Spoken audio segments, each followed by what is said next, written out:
नमस्कार मित्रों, तो कैसे हैं आप। उम्मीद है आप सब बहुत अच्छे होंगे और आप लोग की पढ़ाई बहुत अच्छे से चल रही होगी। देखिए, हम लोग का जो कल चल रहा था वो हम लोग मतलब इस समय जो हम लोग का चल रहा है वो क्लास 10th का केमिस्ट्री चल रहा है। इसके पहले हम लोगों ने 11th का केमिस्ट्री पढ़ा है। दो दो चैप्टर दोनों में से बचा हुआ है, मतलब ऑर्गेनिक वाले पोर्शन में से 2 चैप्टर और इनऑर्गेनिक से 2 चैप्टर।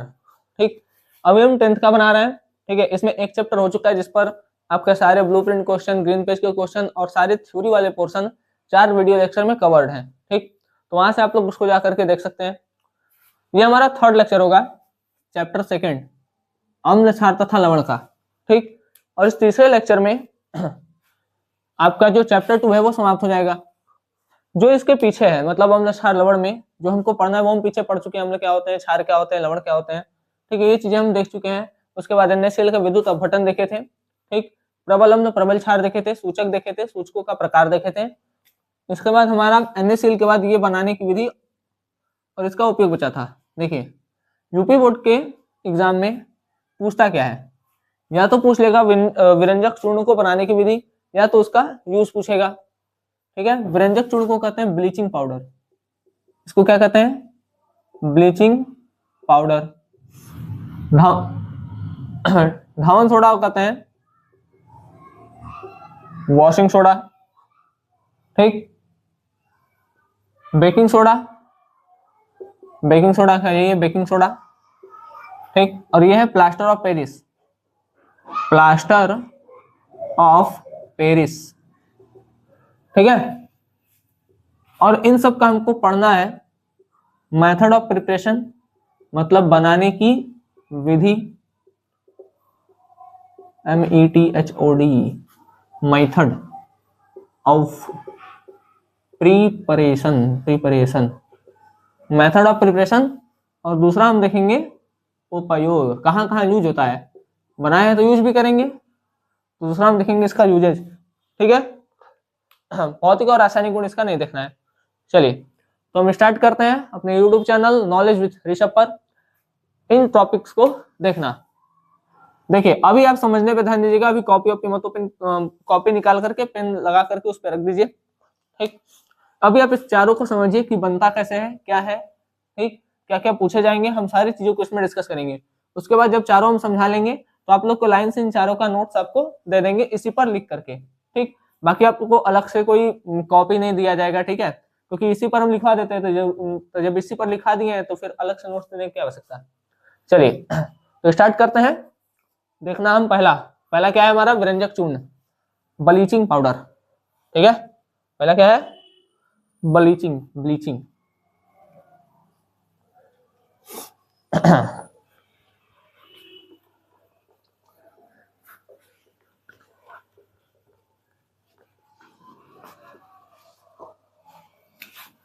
देखिए, पहला पहला हम देखते हैं विरंजक चूर्ण, इसको कहते हैं ब्लीचिंग पाउडर। क्या कहते हैं, ब्लीचिंग पाउडर। ब्लीचिंग पाउडर होता क्या है, मतलब बनता कैसे है। देखिए, बनता कैसे है, तो हम कैल्शियम हाइड्रोक्साइड लेते हैं, ठीक, प्लस क्लोरीन गैस। जब कैल्शियम हाइड्रोक्साइड क्लोरीन गैस से क्रिया करती है तो ये बनाता है CaOCl2। ठीक, और क्या बनाएगा, और यहाँ पे बन जाता है H2O। होता क्या है, Ca के साथ यहाँ पर 2 OH है, नीचे 2 का मतलब होता है कि ये OH जो है वो 2 ठो है। ठीक है, तो ये हो गया OH पे माइनस, और इस O और इस H में H पे प्लस होता है, O पे माइनस होता है, तो यहाँ से माइनस A प्लस निकल गया, और यहाँ पे CaO। ठीक है, और यहाँ से Cl2। ठीक है, Cl2 एक प्लस एक माइनस में टूट जाएगा, इसमें प्लस और माइनस में होगा, होमोलॉग मतलब सेम सेम इलेक्ट्रॉन लेके नहीं निकलेगा। ठीक है, ये समझ में आ रहा था। ठीक है, नहीं तो सीधा सीधा ऐसे याद रखिए कि Ca 2 ठो H है। ठीक, होगा क्या, एक जगह से OH और एक जगह से H निकल के H2O बना लिया, ये H2O हो गया, और बच्चा CaO। ठीक है, CaO बच गया, तो यहाँ पे Cl2 आकर के लग जाएगा सीधे। ठीक है बात। अब देखिए, यहां पर ये जो बना है, यहां पर ये जो है इसी का नाम है विरंजक चूर्ण, विरंजक चूर्ण। एग्जाम में क्वेश्चन 1 नंबर में आता है, ऐसे आएगा, विरंजक चूर्ण का अणुसूत्र लिखें, अणुसूत्र, ठीक है, मतलब इसका फॉर्मूला लिखने के लिए तो आप लिखेंगे CaOCl2 तो एक नंबर मिल जाएगा। क्या पूछेगा CaOCl2 का रासायनिक नाम, इसका रासायनिक नाम, तो इसका रासायनिक नाम क्या है, calcium oxy chloride, CaOCl2 calcium oxy chloride है, विरंजक चूर्ण इसका नॉर्मल नाम है, ठीक है, मतलब कॉमर्शियल नेम है विरंजक चूर्ण या ब्लीचिंग पाउडर, ठीक। तो रासायनिक नाम में ये वाला लिखेगा कैल्शियम ऑक्सी क्लोराइड, हिंदी में भी लिख दीजिएगा या इंग्लिश में लिख दीजिएगा, कैसा में लिख दीजिएगा, ठीक, इससे दिक्कत नहीं है, क्योंकि कैल्शियम ऑक्सी क्लोराइड ये इसका रासायनिक नाम है और ये इसका व्यापारिक नाम है, ठीक है। तो ये हो गया बनाने की विधि कि कैल्शियम हाइड्रोक्साइड की क्रिया क्लोरीन से कराते हैं तो विरंजक चूर्ण प्राप्त होता है। और समझ में आ गया विरंजक चूर्ण का अणुसूत्र क्या है, तो CaOCl2, इसका रासायनिक नाम क्या है, तो है कैल्शियम ऑक्सी क्लोराइड। अब देखिए, अब इसके बाद पूछता है इसका यूज, ये तो हो गया बनाने की विधि। अब इसके बाद क्या पूछेगा, इसका यूज, इसका यूज क्या करते हैं, तो साफ सफाई में करते हैं, ब्लीचिंग पाउडर का यूज क्या करते हैं, ठीक है, सफाई में करते हैं, ठीक है। और कपड़े से रंग को उड़ाने में, देखिए विरंजक है, रंजक मतलब होता है रंग लाना, मतलब कि कलर करना, और विरंजक मतलब होता है हटाना, किसी के पहले वी लग गया तो उसका मतलब होता है हटाना, ठीक है। तो हटाना कौन चीज, रंग, तो रंग को उड़ा देता है। जैसे ब्लीचिंग पाउडर में अपना काला वाला पेंट डालेंगे तो सफेद बन जाएगा, ठीक है, अब बन कुछ भी सकता है, जरूरी नहीं कि सफेद बन जाए तो डाल दें आप लोग, बुरा हो सकता है कुछ भी, मतलब धब्बा धब्बा हो सकता है, काला सफेद हो जाए, चितकबरा टाइप का, ठीक है, तो हो कुछ भी सकता है। तो हमारे कहने पर कि सफेद हो जाता है तो काला पेंट को सफेद मत बनाने लगिएगा। चलिए,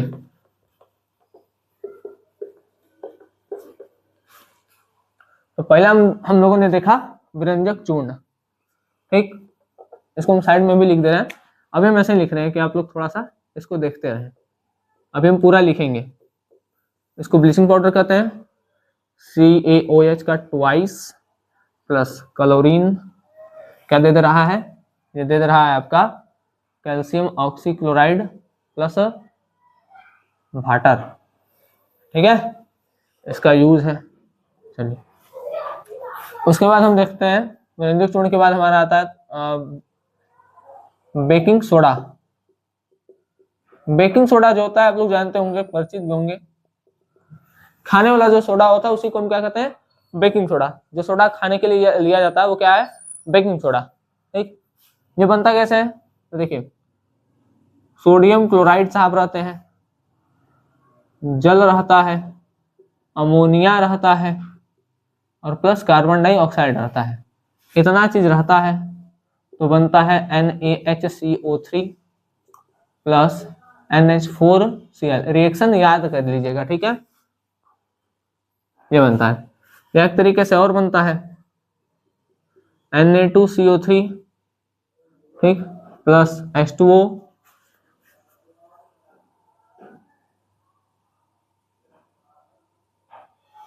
सोडियम कार्बोनेट हो गया, प्लस CO2, ये रहेगा तो बनेगा NaHCO3, लेकिन ये दो ठो बनेगा, दो मॉलिक्यूल, ठीक, दो दो दो हाइड्रोजन, सॉरी दो कार्बन, एक दो, 6 ऑक्सीजन, 3 4 2 6, ठीक है, बैलेंस है सब, ठीक। तो दो तरीके से बनता है सोडियम हाइड्रोजन कार्बोनेट। लेकिन आप लोग एग्जाम में ये वाला लिखेगा, सोडियम क्लोराइड, H2O, अमोनिया और कार्बन डाइऑक्साइड को मिलाकर के NaHCO3 बनता है।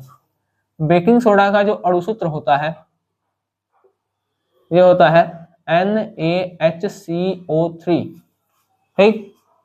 और इसका जो नाम है, अगर पूछ लेगा कि बेकिंग सोडा का रासायनिक नाम बताइए, जैसे इसका अगर रासायनिक नाम पूछेगा तो आप क्या बताएंगे, कैल्शियम ऑक्सी क्लोराइड। रासायनिक नाम पूछेगा तो क्या बताएंगे, कैल्शियम ऑक्सी क्लोराइड, ठीक। और इसका रासायनिक नाम पूछेगा तो आप क्या बताएंगे, सोडियम हाइड्रोजन कार्बोनेट, एक तो ये होता है, या इसका एक नाम और होता है, इसका एक नाम और क्या है, यह sodium bicarbonate, sodium hydrogen carbonate या सोडियम बाइकार्बोनेट, ठीक, दोनों होता है। बेकिंग सोडा का जो अणु सूत्र है वो NaCO3, इसका जो रासायनिक नाम है वो है सोडियम बाइकार्बोनेट या सोडियम हाइड्रोजन कार्बोनेट। अब इसका यूज कहाँ होता है, देखिए बेकिंग सोडा का यूज सोचिए कहाँ कहाँ होता है, पकौड़ी बनाने में, ठीक है, किचन में जब पकौड़ी बनाना होता है, ठीक है, तो पकौड़ी को थोड़ा सा फुलाना, इस पर क्रंची करना रहता है, तो उसके लिए क्या करते हैं, बेकिंग सोडा का यूज करते हैं। तो किसी भी चीज को फुलाने बुलाने के लिए किसका यूज करते हैं, बेकिंग सोडा का। मतलब खाने पीने की चीजों में, ऐसे पकौड़ी हो गया, भटूरा हो गया, उसमें बेकिंग सोडा डालते हैं, ठीक है। अब एक चीज याद रखिएगा, बेकिंग सोडा और बेकिंग पाउडर में फर्क होता है।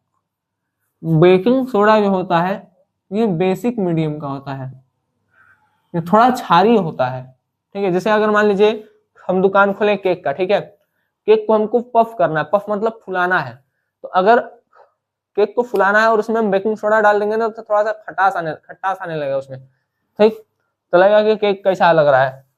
तो बेकिंग सोडा में हम खाने लायक अगर एसिड मिला देते हैं, कैसा एसिड, खाने लायक एसिड, मतलब खाने लायक अम्ल, जैसे टार्ट्रिक एसिड, एग्जाम्पल है टार्ट्रिक एसिड। अभी इसका एक लिस्ट बनाएंगे कि इसमें कौन सा एसिड पाया जाता है, आप लोग के बुक में दिया हुआ है, ठीक है। तो बेकिंग सोडा में जब खाने लायक एसिड मिला देते हैं तो ये बन जाता है बेकिंग पाउडर, बेकिंग पाउडर। इसी पाउडर का यूज बेकरी के दुकानदार, मतलब बेकरी वाले जो होते हैं वो करते हैं, बेकरी वाले इसका यूज करते हैं किस चीज के लिए, केक को पफ करने में, ठीक है, अधिकतर। तो इससे होता क्या है कि ये एसिड है, सॉरी ये बेस है, ये एसिड है, मिलकर के न्यूट्रल हो जाते हैं, प्रभाव खत्म हो जाता है, मतलब जो स्वाद वाला है, ठीक है, तो स्वाद नहीं, लेकिन वो उसका जो कैरेक्टर है कि वो क्या क्या करेगा, पफ करेगा, तो वो कैरेक्टर रहता है इसमें का, ठीक है। तो याद रखिएगा कि बेकिंग सोडा क्या होता है, बेकिंग पाउडर। बेकिंग सोडा थोड़ा क्षारीय होता है, बेकिंग पाउडर क्षारीय नहीं होगा, वो एकदम न्यूट्रल रहेगा, ठीक है। मतलब कि बेकिंग सोडा और खाने लायक एसिड को मिला देंगे तो क्या बन जाएगा, बेकिंग पाउडर बन जाएगा। ये हो गया दूसरा। तीसरा हम देखते हैं, तीसरा देखने से पहले थोड़ा सा इंक भर ले।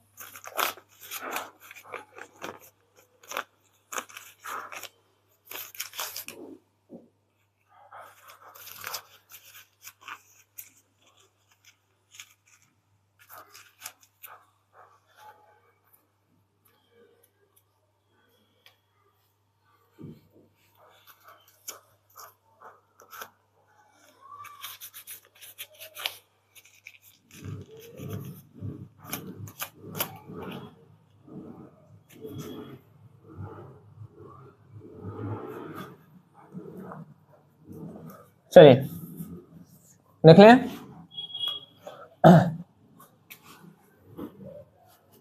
हो गया व्यंजक चूर्ण बेकिंग सोडा, ठीक है। बेकिंग सोडा हम देख लिए। अब हम जो देखेंगे वो देखेंगे हम धावन सोडा, धावन सोडा, धावन सोडा, इसको अंग्रेजी में कहते हैं washing soda, washing soda, washing powder Nirma, ठीक। चलिए देखिए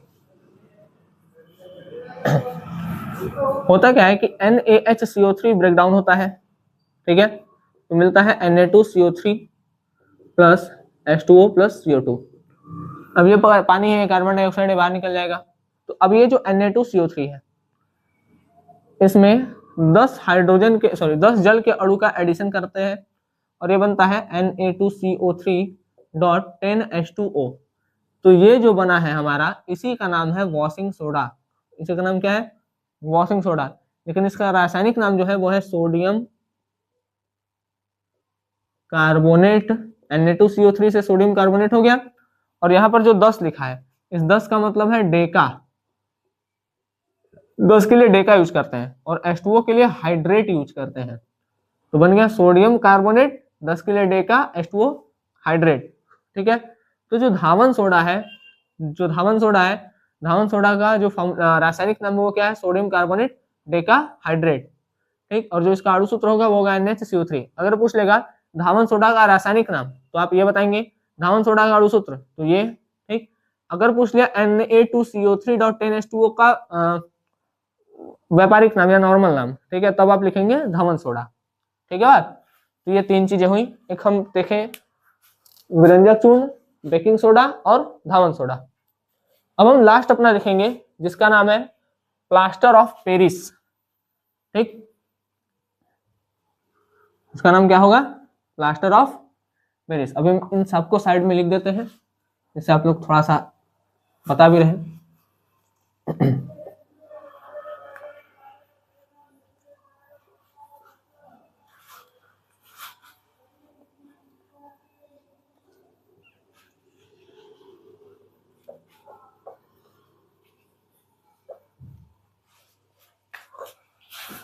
पहला व्यंजक चूर्ण था।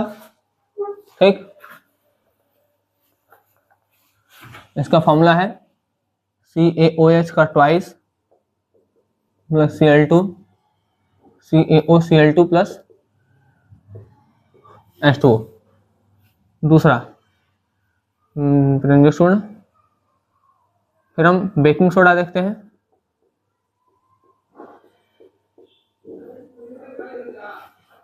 बेकिंग सोडा है हमारा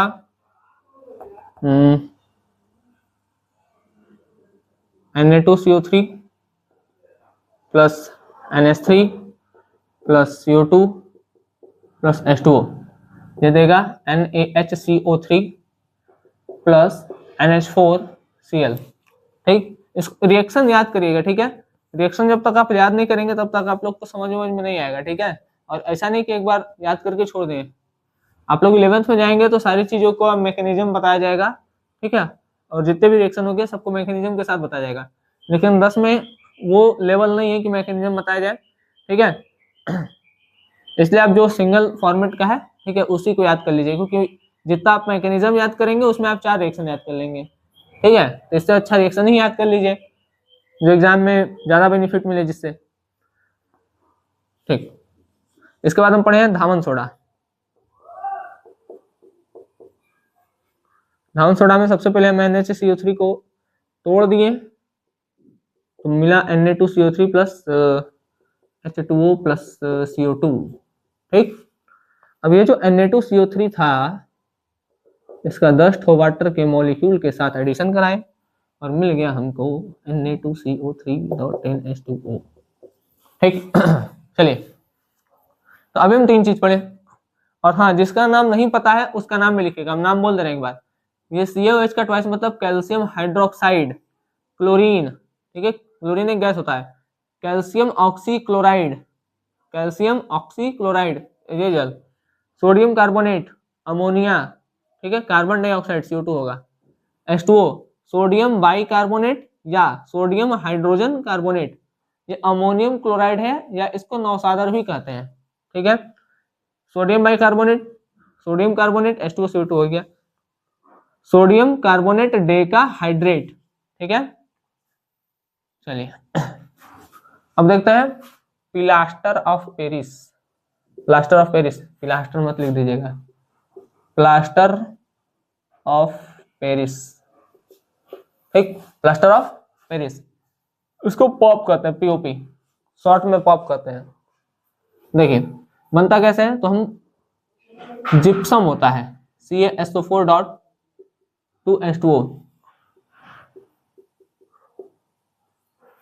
जिप्सम होता है, इसको हम गर्म करते हैं, इसको क्या करते हैं, हीट करते हैं।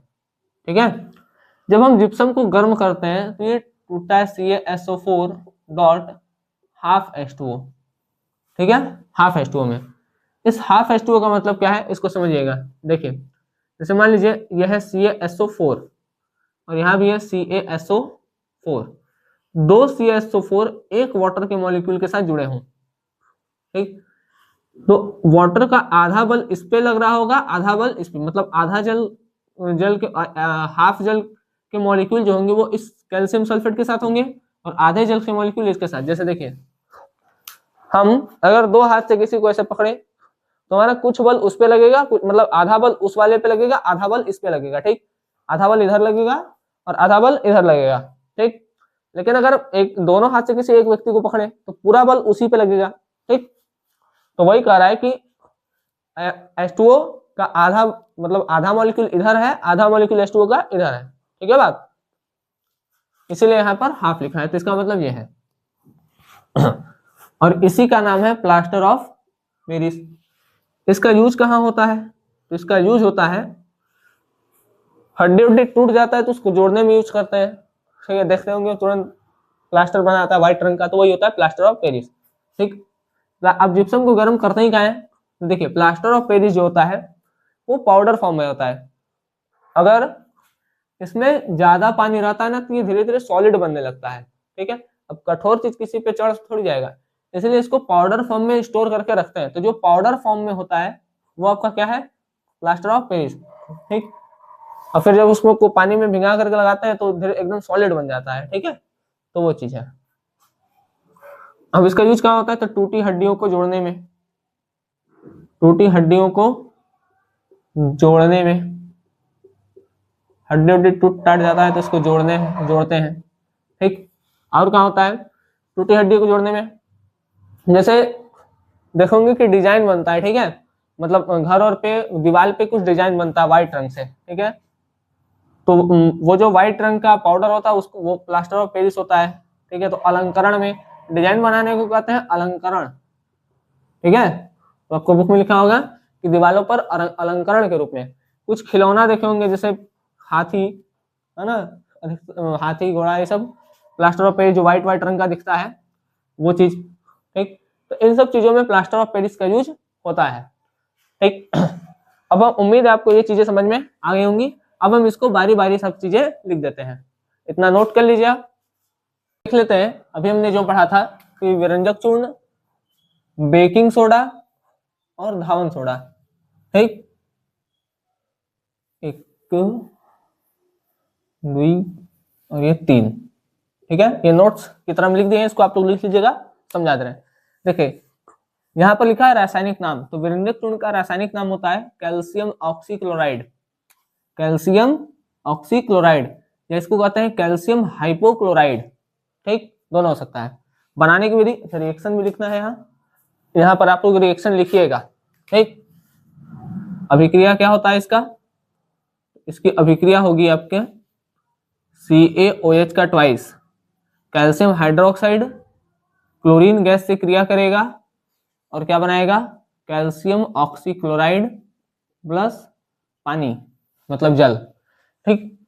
यहाँ पे लिखा है कैल्शियम हाइड्रोक्साइड मतलब CaOH का ट्वाइस की क्रिया क्लोरीन गैस से कराने पर CaOCl2 प्राप्त होता है, जिसे विरंजक चूर्ण या ब्लीचिंग पाउडर कहते हैं। यूज क्या है इसका, तो इसका यूज है विरंजक चूर्ण का प्रयोग कीटनाशक के रूप में करते हैं, ठीक। क्लोरोफॉर्म, ठीक। क्लोरोफॉर्म मतलब जैसे सूंघा उंघा करके बेहोश किया जाता है उसे, ठीक है।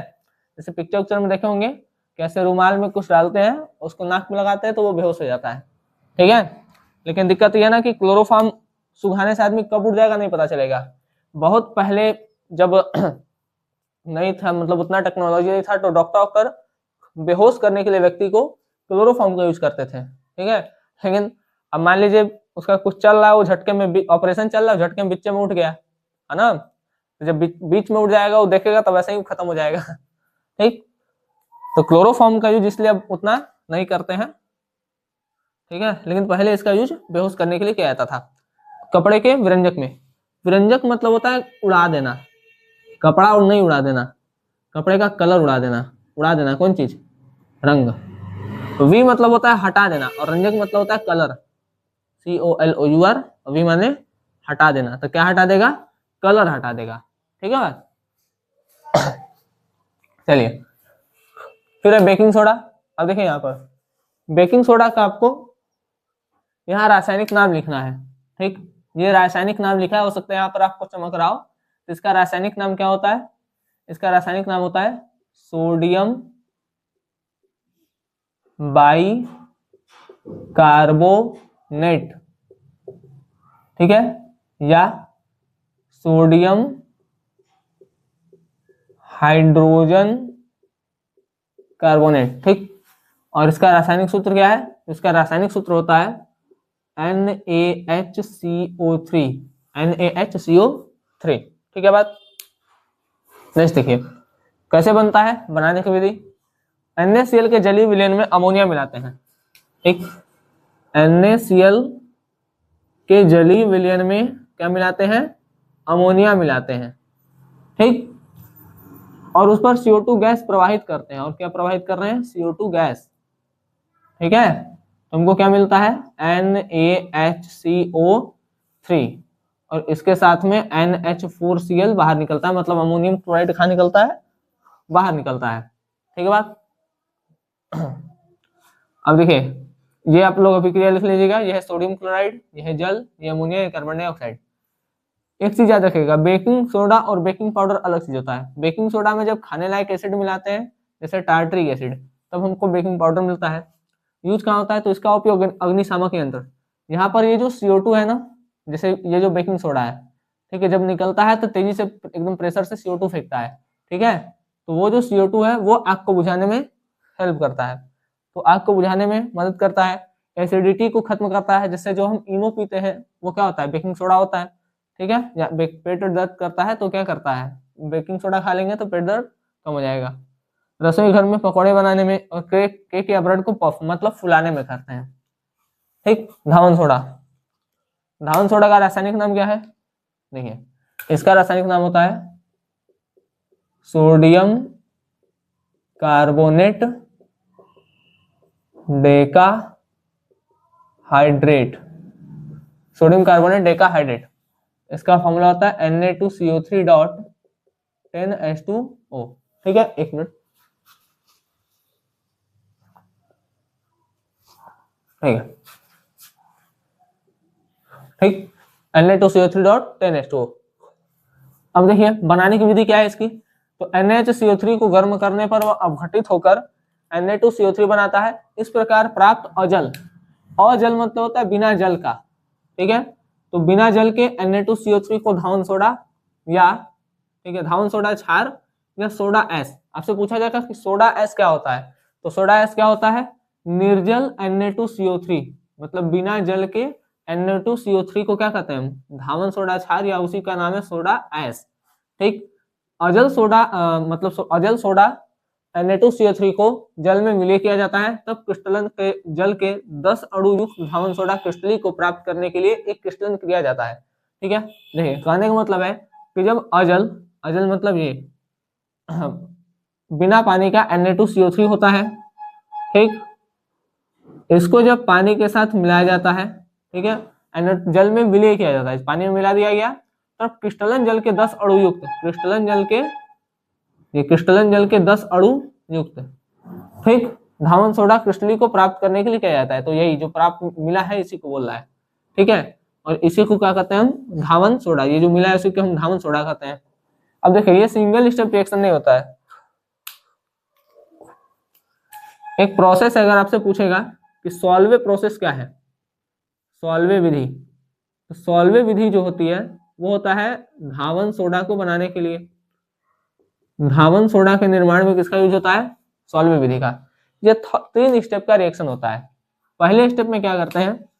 पहले स्टेप में NaCl plus H2O plus CO2 plus NH3 जो मिलता है बनाता है NaHCO3, जो ये वाला अभिक्रिया है आपका, पहला यही अभिक्रिया चलता है, ठीक। और फिर NH4Cl बनता है, प्लस NH4Cl है, ठीक है, इससे हमको मतलब नहीं है। उसके बाद यहाँ पर जो NaHCO3 आपको मिला है, ठीक है, इसको हम गर्म करके तोड़ते हैं Na2CO3 plus CO2 plus H2O में, ठीक है। तो ये जो 1, 2 और 3 स्टेप रिएक्शन है, इस पूरे को मिला करके सॉल्वे प्रोसेस करते हैं, ठीक। और उसके बाद जब ये Na2CO3 मिल जाता है तो 10 मॉलिक्यूल हाइड्रोजन ऐड करते हैं और ये बन जाता है धावन सोडा, ठीक है। चलिए, तो धावन सोडा का उपयोग कहाँ होता है? तो कांच, कागज और बोरेक्स उद्योग में, पेट्रोलियम धातु के शोधन में, आग बुझाने वाले यंत्रों में, धातु कार्बोनेट के निर्माण में, बेकिंग पाउडर, पेंट, डाई बनाने में, कपड़े धोने में। वॉशिंग सोडा का यूज कहाँ होता है? तो कपड़ा धोने में होता है, ठीक। चलिए, इसके बाद हम लिख रहे हैं प्लास्टर ऑफ पेरिस। अच्छा, इसको बताने से पहले मैं आपको उत्प्रेरक समझा भी दे रहे हैं, उसके बाद प्लास्टर ऑफ पेरिस जो हम पहले समझाए हैं और एक उत्प्रेरक, ठीक है, दोनों साथ में लिख भी देते हैं। ठीक, आइए तो एक टॉपिक हम समझते हैं, उत्प्रेरक। उत्प्रेरक क्या होते हैं? देखिए, उत्प्रेरक वो होते हैं जो अभिक्रिया की दर को परिवर्तित कर देते हैं, रेट ऑफ रिएक्शन को क्या कर देते हैं, चेंज कर देते हैं। ठीक है, अभिक्रिया की दर को परिवर्तित कर देते हैं। ठीक है, उत्प्रेरक वो होते हैं जो अभिक्रिया की दर को क्या करते हैं, परिवर्तित कर देते हैं। अब परिवर्तित करने का मतलब है कि या तो वो दर को, अभिक्रिया की दर को या तो वो क्या कर सकते हैं, या तो घटा सकते हैं, या तो वो अभिक्रिया की दर को बढ़ा सकते हैं, या तो बढ़ाएंगे या तो घटाएंगे। ठीक, अच्छा, कौन बढ़ाएगा कौन घटाएगा? देखिए, जैसे आप देखे होंगे कभी बच्चों में जैसे झगड़ा चल रहा होता है तो क्या होता है कि जब वो सबके उम्र के बच्चे रहते हैं या जो थोड़े से बड़े होते हैं, ठीक, तो कहते हैं ना कि आई थे मरा गए। ठीक, तो जो मार खा रहा होता है उस ना गुस्सा और तेज बढ़ जाता है। ठीक, तो लगता है मारने उसको, तो जो बोला वो क्या कर रहा है, उसके बोलने के कारण इसका जो स्पीड था वो बढ़ गया, है ना। जो बाहर से जो लड़का बोल रहा है उसके कारण ये दोनों जो झगड़ा कर रहे थे, अभी जो मरा रहा है अब पीटने लगा, तो इसका दर क्या हो गया, बढ़ गया, स्पीड बढ़ गया इसका। ठीक, जो बोल रहा है वो खुद उसमें भाग नहीं दिया है, वो खुद झगड़ा नहीं कर रहा है, तो उत्प्रेरक जो होगा, ठीक है, जैसे जो बोल रहा है वो उत्प्रेरक है, उसके केवल बोलने के कारण ये जो दो मिला झगड़ा कर रहे थे उसका स्पीड बढ़ जा रहा है। ठीक, तो उत्प्रेरक जो होगा मतलब जो बोल रहा है, ठीक, वो अभिक्रिया में मतलब झगड़ा में भाग नहीं लेगा। तो उत्प्रेरक वो होते हैं जो अभिक्रिया में भाग नहीं लेते लेकिन अभिक्रिया की दर को परिवर्तित कर देते हैं। तो एक बताएं कि उसके बराबर क्या, उससे थोड़ा सा बड़ा होगा तो बढ़ा देगा, क्या इधर मरा गया, ठीक है, तो तावा जाएगा, उस पीटने लगेगा। अब मान लीजिए कोई दादाजी है, ठीक है, वो अगर झगड़ा कर रहे हैं दोनों बच्चे, तो दादाजी आके क्या करेंगे, उनको कहेंगे भागो यहाँ से, हटा देंगे। तो वो क्या किए, अब जो अभिक्रिया चल रहा था वो उस अभिक्रिया को हटा दिए, मतलब खत्म कर दिए। उनके बोलने से, या मान लीजिए सामने से टीचर आ जाए, ठीक है, तो टीचर आएंगे तो क्या हो जाएंगे, भाग जाएंगे। तो वो अभिक्रिया में भाग नहीं लिए, वो झगड़ा नहीं कर रहे हैं आकर उनसे, ठीक है, कि छोड़े के ये नहीं कर रहे हैं। ठीक, वो क्या कर रहे हैं, मतलब केवल उनके बोलने या केवल उनके देखने भर से वो अभिक्रिया हट जा रही है, खत्म हो जा रही है या रुक जा रही है। ठीक, तो ये क्या हो रहा है कि जो उत्प्रेरक है, ठीक, वो अभिक्रिया में भाग नहीं लेगा, वो अभिक्रिया को बढ़ा रहा है या घटा रहा है बिना भाग लिए। ठीक, तो उत्प्रेरक भी वही होते हैं जो अभिक्रिया की दर को परिवर्तित कर देते हैं। ठीक है, परिवर्तित मतलब बढ़ाया घटा देते हैं। ठीक, तो जो अभिक्रिया की दर को घटाते हैं उसको हम कहते हैं ऋणात्मक उत्प्रेरक। ठीक है, और जो बढ़ाते हैं उसको कहते हैं धनात्मक उत्प्रेरक। ठीक, उम्मीद आपको उत्प्रेरक समझ में आ गया होगा, उत्प्रेरक कितना ही है। अब हम दोनों चीजों को लिख देते हैं, प्लास्टर ऑफ पेरिस और उत्प्रेरक, उसको आप लोग नोट्स कर लीजिएगा एज इट इज। तो हम देख लेते हैं अपना लास्ट टॉपिक, जो कि आज का भी लास्ट टॉपिक है और चैप्टर 2 का भी लास्ट टॉपिक है। देखिए, पीओपी, इसके पहले एलओएल मत जोड़ दीजिएगा। ठीक, ठीक है। पीओपी मतलब होता है प्लास्टर ऑफ पेरिस। इसका रासायनिक नाम क्या है? तो इसका रासायनिक नाम होता है calcium sulphate hemi hydrate. Calcium sulphate hemi hydrate. सूत्र क्या होता है? तो CaSO4 डॉट 1/2 मतलब हाफ H2O। CaSO4 होता है कैल्शियम सल्फेट, 1/2 जो है आपका हेमी को बताता है और H2O जो है वो हाइड्रेट को बता रहा है। ठीक, बनाने की विधि क्या है? तो जिप्सम को जब 100 डिग्री सेल्सियस पर गर्म करते हैं, ठीक है, हीट क्या करते हैं, हीट, तो तो प्लास्टर ऑफ पेरिस बनता है। ठीक, अब देखिए जिप्सम क्या है, CaSO4 डॉट 2H2O, यह है हमारा जिप्सम। क्या है? जिप्सम। इसको गर्म करना है एट 100 डिग्री सेल्सियस, तो बनता है CaSO4 डॉट हाफ H2O। ठीक, अब 2 H2O में से आधा H2O निकल गया, जैसे देखिए 2 माइनस 1/2 करेंगे तो 4 माइनस 1/2 आएगा, मतलब 3/2। ठीक, तो यहाँ पर बचेगा 3H2O, सॉरी 3/2H2O बाहर निकल जाएगा। ठीक, यूज क्या है, जैसे यहाँ पर 2 था, 2 में से 1 चला गया तो 3/2 बचेगा, ऐसे कर दीजिएगा 2 - 1/2। ठीक, तो आपका 3/2 आ जाएगा।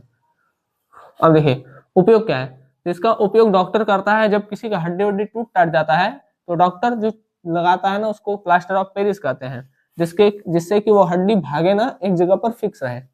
ठीक, खिलौना, सजावट या सतह को चिकना करने के लिए इसका करते हैं। दंत चिकित्सा, दांत में जो फिलिंग होती है, ठीक, तो उसमें प्लास्टर ऑफ पेरिस भरा जाता है। ठीक है, जैसे चांदी भरवाते हैं उसी तरीके से ये भी भरवाते हैं। दीवारों पर अंकित अलंकरण, अलंकरण माने कलाकारी, जो डिजाइन बनवाते हैं। ठीक है, अलंकरण, इसको डिजाइन लिख लीजिएगा, DESIGN। इंग्लिश स्पेलिंग गलत होगा तो उसके लिए माफी चाहेंगे, उसको आप लोग गूगल से ट्रांसलेट मार लीजिएगा थोड़ा सा, वैसे उनको लग रहा है कि सही है। ठीक, चलिए देखिए यहाँ आगे बात करते हैं उत्प्रेरक। उत्प्रेरक को इंग्लिश में कहते हैं कैटलिस्ट। कैटलिस्ट क्या करता है, यह अभिक्रिया में भाग नहीं लेता है, लेकिन रासायनिक अभिक्रिया के रेट, दर को बदल देता है, चेंज कर देता है। ठीक, 2 प्रकार का होता है, धनात्मक, ऋणात्मक। जो रेट ऑफ रिएक्शन को इंक्रीज कर रहा है वो धनात्मक है, जो रेट ऑफ रिएक्शन को डिक्रीज कर रहा है वो ऋणात्मक है। अब देखिए ये इंपॉर्टेंट है आपके MCQ के लिए भी, मतलब जो आपका बोर्ड एग्जाम है और जो कॉम्पिटेटिव एग्जाम देने के लिए है उनके लिए भी ये चीज इंपॉर्टेंट है। जैसे सिरके में कौन सा एसिड पाया जाता है, ऐसा पूछ लिया जाता है, तो सिरके में जो एसिड पाया जाता है वो है एसिटिक एसिड या एसिटिक अम्ल। संतरा या नींबू जो भी खट्टा चीज होता है उसके में सिट्रिक एसिड पाया जाता है। ठीक, सिट्रिक एसिड। खट्टा दूध या दही, इसमें लैक्टिक एसिड होता है। ठीक है, क्योंकि लैक्टोज होता है दूध में, तो वो लैक्टोज चेंज हो जाता है लैक्टिक एसिड में। इमली में होता है टारटारिक एसिड। टमाटर में होता है ऑक्जेलिक एसिड। चींटी के डंक में मेथनोइक एसिड, और नेटल के डंक में भी मेथनोइक एसिड। ठीक, बात समझ में आ गया। इसीलिए देखिए ये एसिड होता है, तो चींटी या भौरा जब काटता है तो उस पर लोहा वहा रगड़ देते हैं। ठीक है, लोहा रगड़ने से एसिड है, और ऑक्सीजन के संपर्क में जब लोहा आता है ना तो जो बनता है आयरन के साथ जब ऑक्साइड लगता है तो वो बेसिक नेचर का होता है। ठीक, तो अम्ल और बेस मिलकर के न्यूट्रल कर देते हैं, जिससे हमको थोड़ा सा राहत मिलता है। यह आपका चैप्टर 2 हुआ समाप्त। ठीक, तो अब मुस्कुराइए। ठीक है, क्योंकि आप वाराणसी में। चलिए, ये चैप्टर 2 हमारा क्या होता है, समाप्त। अब हमारा जो अगला लेक्चर आएगा वो हम लेके आएंगे, उस लेक्चर में चैप्टर 2 के सारे ब्लूप्रिंट क्वेश्चंस और ग्रीन पेज के क्वेश्चंस होंगे। उसके बाद ये हमारा चैप्टर क्वेश्चंस और थ्योरेटिकल दोनों तरीके से पूरा हो जाएगा। ये 3 लेक्चर का है। ठीक है, जो आपका चैप्टर 2 है उसमें 3 लेक्चर लगे हैं बनाने में। इसको देखिए। ठीक, हाँ, और आप लोग को देखेंगे तो समझ में आएगा। ठीक है, इसमें कोई भी चीज ऐसी नहीं है जो चीजें ना समझ में आए, तो आप इसको देखिए। तो अब नेक्स्ट लेक्चर में हम यहाँ पर ब्लूप्रिंट और ग्रीन पेज का क्वेश्चन डिस्कस करते हुए देखेंगे। चलिए, तब तक के लिए धन्यवाद। आप लोग अच्छे से पढ़ाई करते रहें।